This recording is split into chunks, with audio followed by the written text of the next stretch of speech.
क्या आंध्र प्रदेश की राजनीति में एक नया नाम अपनी चमक से चंद्रबाबू नायडू की राजनीति को फीका करने के लिए तैयार है, या फिर चंद्रबाबू नायडू को ही उनकी चमक में अपने लिए रास्ता मिला है?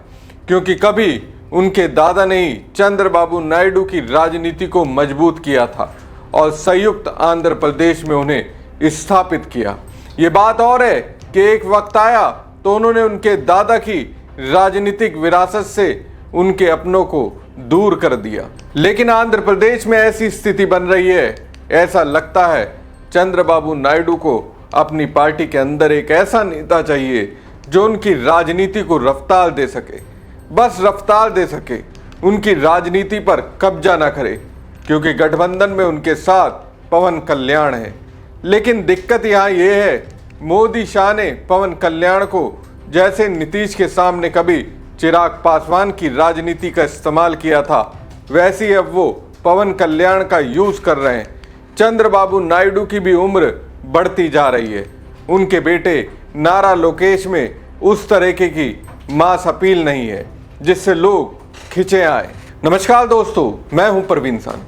दोस्तों, बिहार में हो रही सियासत को आप अगर गौर से देखेंगे तो पाएंगे सब कुछ वहां सिस्टमेटिक तरीके से हुआ। पहले नीतीश कुमार को इस अवस्था में दिखाया गया कि लोगों को लगे नीतीश की सेहत ठीक नहीं है। उनके कार्यकर्ताओं से लेकर उनके खुद के बेटे को लगे नीतीश वाकई में बुजुर्ग हो चुके हैं, उन्हें अब बैठ जाना चाहिए। तभी तो कहा जा रहा है नीतीश कुमार को राज्यसभा पहुंचाने वाले और कोई नहीं, खुद उनके बेटे निशांत कुमार हैं। अब दोस्तों, बिहार वाला प्रयोग आंध्र प्रदेश में हो रहा है। पता नहीं, मुझे कुछ ऐसा ही लग रहा है। ये माहौल बनाने का प्रयास शुरू हो चुका है।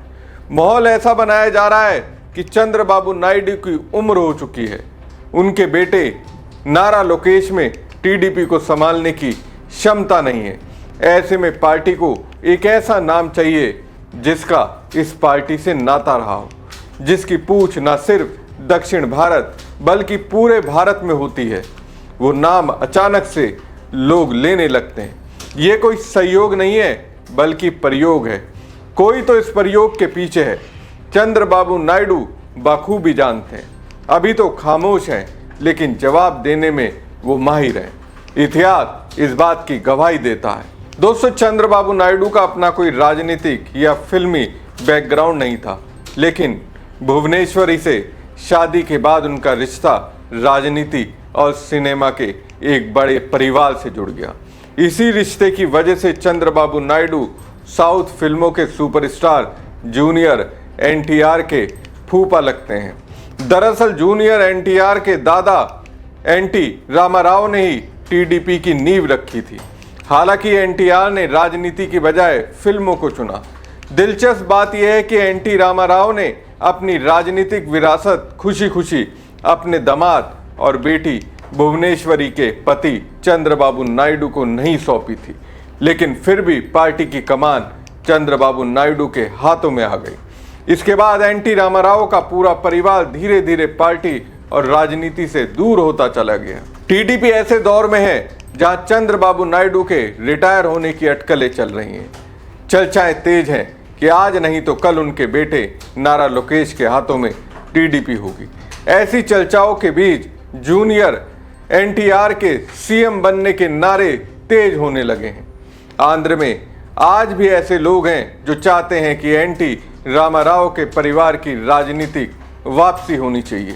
हाल ही में बेंगलुरु में एक कार्यक्रम के दौरान जब होस्ट ने उनसे पूछा कि वो खुद को 25 साल बाद कहां देखते हैं, तो उन्होंने मजाकिया अंदाज में कहा कि वह तब 67 साल के हो जाएंगे। इस टाले हुए जवाब के बीच ही भीड़ से नारे लगने लगे, नेक्स्ट सीएम एनटीआर। देखा जाए तो ये मूड को भांपने का तरीका है। वैसे कहीं ना कहीं मुझे ऐसा लगता है नायडू भी चाहते हैं जूनियर एनटीआर उनकी पार्टी में शामिल हो जाए, लेकिन उनके बेटे से नीचे रहे।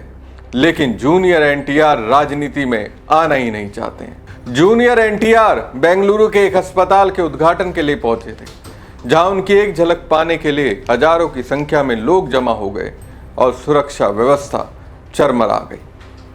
फैंस की ये नारेबाजी महज शोर नहीं बल्कि उन्हें राजनीति में लाने की एक बड़ी मांग है।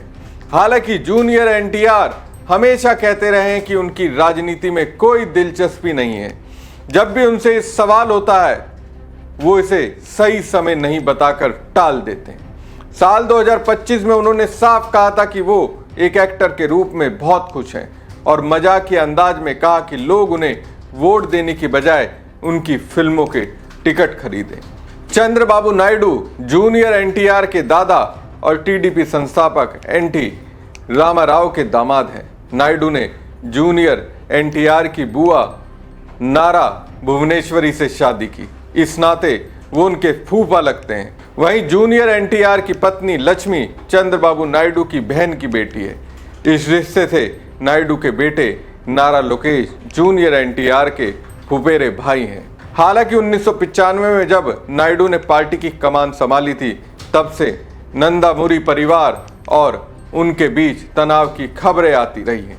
2009 में एनटीआर ने पार्टी के लिए प्रचार किया था, लेकिन बाद में उन्होंने राजनीति से दूरी बना ली। चंद्रबाबू नायडू और जूनियर एनटीआर के बीच का रिश्ता हमेशा संभल कर चलने वाला रहा है, लेकिन हाल के दिनों में कुछ बदलाव दिखे हैं। अगस्त 2025 में जब एक टीडीपी विधायक ने जूनियर एनटीआर पर टिप्पणी की तो नायडू ने तुरंत उन्हें फटकार लगाई। 2024 के चुनाव में जीत के बाद जब एनटीआर ने ट्वीट कर नायडू को फूफा कहकर बधाई दी तो नायडू ने भी गर्मजोशी से जवाब दिया। इससे संकेत मिले कि दोनों के बीच के रिश्तों में जमी बर्फ अब धीरे धीरे पिघल रही है। नायडू ने कभी जूनियर एनटीआर के राजनीति में आने का सीधा विरोध नहीं किया, लेकिन उन्होंने हमेशा अपने बेटे नारा लोकेश को ही उत्तराधिकारी के रूप में पेश किया है। बावजूद इसके प्रशंसकों को लगता है कि टीडीपी को बचाने के लिए जो करिश्मा चाहिए वो केवल जूनियर एनटीआर के पास है। RRR की ग्लोबल सफलता और नाटू नाटू के ऑस्कर जीतने के बाद वह एक इंटरनेशनल ब्रांड बन चुके हैं। देवरा और वार 2 ने उन्हें हिंदी बेल्ट में भी बड़ा स्टार बना दिया है, जिससे उनकी लार्जर देन लाइफ इमेज और मजबूत हुई है। जैसे उनके दादा एनटीआर फिल्मों में भगवान के किरदार निभाकर जनता के मसीहा बने थे, वैसे ही फैंस जूनियर एनटीआर को एक पावरफुल नेता के रूप में देखना चाहती है। लेकिन ये सब तभी संभव है जब वो खुद इसके लिए तैयार हो। फिलहाल जूनियर एनटीआर का स्टैंड बिल्कुल साफ है कि वो अपने पारिवारिक विरासत का सम्मान करते हैं, लेकिन उनकी प्राथमिकता फिल्मी करियर ही है। उनके लिए अभी सिंहासन से ज्यादा सिल्वर स्क्रीन मायने रखती है। देखा जाए तो दोस्तों, जूनियर एनटीआर अपने वक्त का इंतजार कर रहे हैं। वो वक्त जब आएगा तो अपने दादा की उस सियासी विरासत को वापस पालेंगे। लेकिन सवाल जूनियर एनटीआर के नाम को क्यों उछाला जा रहा है, इसके पीछे कौन है? कोई तो है दोस्तों, मैं जरूर बताऊंगा आपको वो कौन है। फिलहाल अभी के लिए मुझे इजाजत दीजिए। हमारी खबर आपको कैसी लगी कमेंट बॉक्स में कमेंट करके जरूर बताएं। साथ ही पेज को ज़्यादा से ज़्यादा लाइक और शेयर कीजिएगा। धन्यवाद।